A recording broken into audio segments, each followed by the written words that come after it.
कभी सोचा है कि एक लड़ाई जो मसालों और कपड़ों के लिए शुरू हुई वो एक पूरे उपमहाद्वीप पर कब्जे के साथ कैसे खत्म हो सकती है? देखिए, ये सिर्फ देशों की नहीं बल्कि उस दौर की दुनिया की सबसे ताकतवर कंपनियों की जंग थी। आज हम यही जानेंगे कि कैसे भारत में बिजनेस की होड़ ने इतिहास का रुख ही मोड़ दिया और एक साम्राज्य को जन्म दिया। तो सवाल ये उठता है कि मसालों की खुशबू और कपड़ों की चमक के लिए शुरू हुई एक ग्लोबल रेस ने भारत के भविष्य का नक्शा ही कैसे बदल दिया। ये सिर्फ राजाओं और सेनाओं की लड़ाई नहीं थी, ये उस दौर की सबसे बड़ी मल्टीनेशनल कॉरपोरेशंस के बीच एक ऐसी जंग थी जिसमें दांव पर एक पूरा उपमहाद्वीप लगा हुआ था। चलिए देखते हैं कि इस कहानी में आगे क्या होने वाला है। हम सफर शुरू करेंगे भारत की उस दौलत को समझने से जिसने यूरोप को अपनी ओर खींचा। फिर हम इस गेम के 3 सबसे बड़े खिलाड़ियों से मिलेंगे। डच, जिनकी ट्रेडिंग मशीन दुनिया पर राज करती थीं, फ्रांसीसी, जिनकी शाही महत्वाकांक्षाएं थीं, और हाँ, ब्रिटिश। और हम देखेंगे कि कैसे इन ताकतों के टकराव ने आखिर में सिर्फ एक को विजेता बनाया।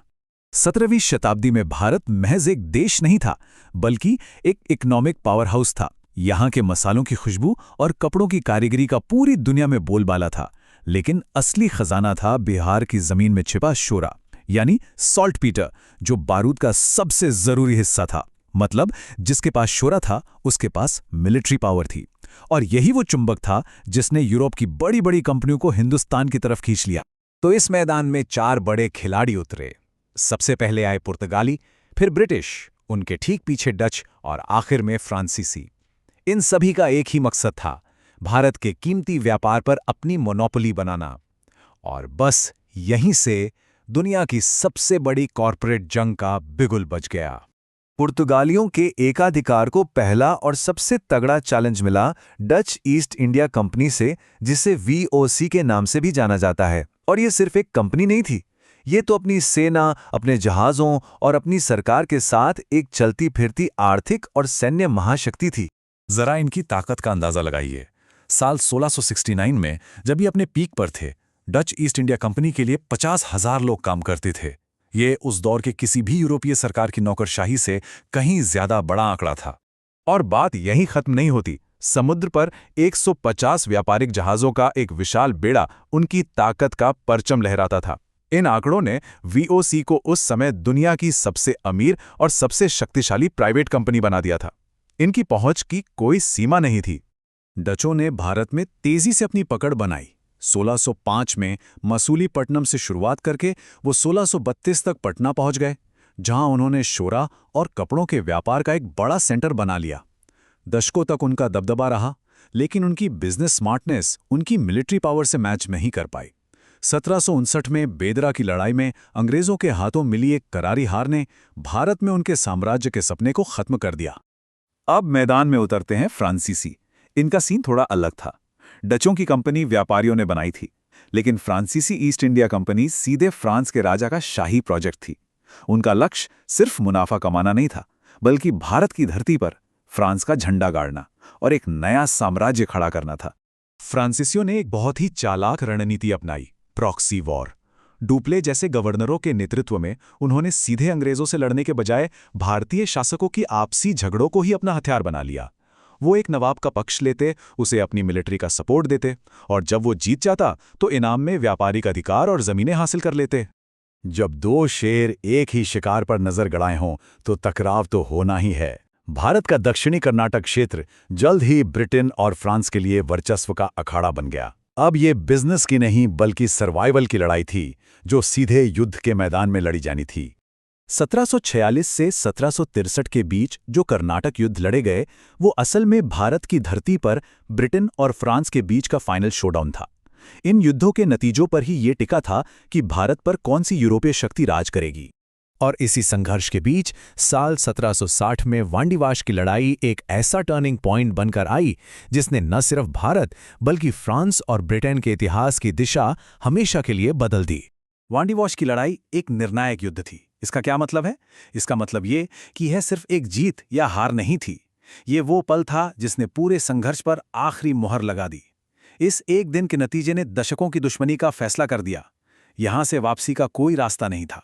इस लड़ाई में ब्रिटिश जीत ने भारत में फ्रांसीसी साम्राज्य के सपने को हमेशा के लिए चकनाचूर कर दिया। फ्रांसीसी अब एक बड़ी ताकत नहीं रहे, इस महासंग्राम के मैदान में अब सिर्फ एक ही खिलाड़ी खड़ा था।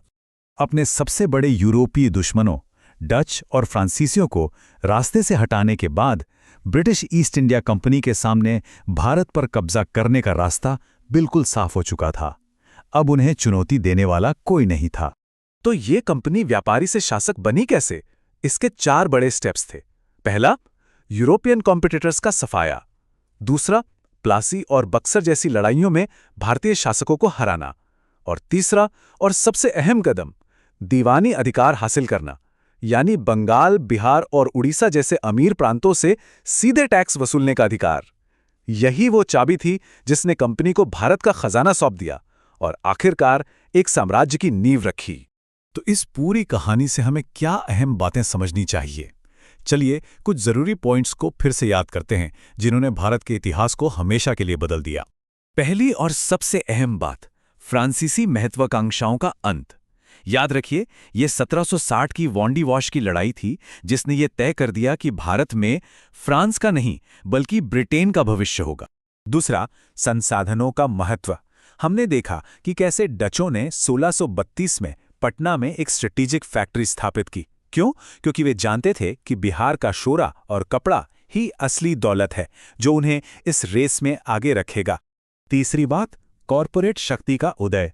यह ना भूलें कि 1669 में डच ईस्ट इंडिया कंपनी दुनिया की सबसे अमीर प्राइवेट कंपनी थी। यह इस बात का सबूत है कि यह जंग सरकारों से ज्यादा शक्तिशाली कंपनियों के बीच लड़ी जा रही थी। चौथी बात, युद्ध की बदलती प्रकृति। अंग्रेजों और फ्रांसीसियों के बीच लड़े गए कर्नाटक युद्ध सिर्फ सीधी लड़ाइयां नहीं थीं, वे प्रॉक्सी वॉर थे, जहां भारतीय शासकों को शतरंज के मोहरों की तरह इस्तेमाल किया गया।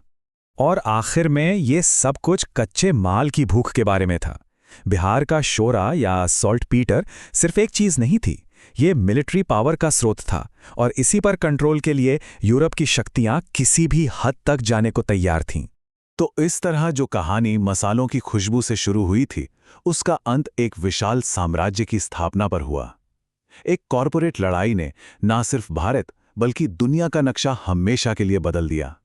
और ये इतिहास हमें याद दिलाता है कि जब व्यापार और सत्ता एक हो जाते हैं तो उसके परिणाम सदियों तक महसूस किए जाते हैं।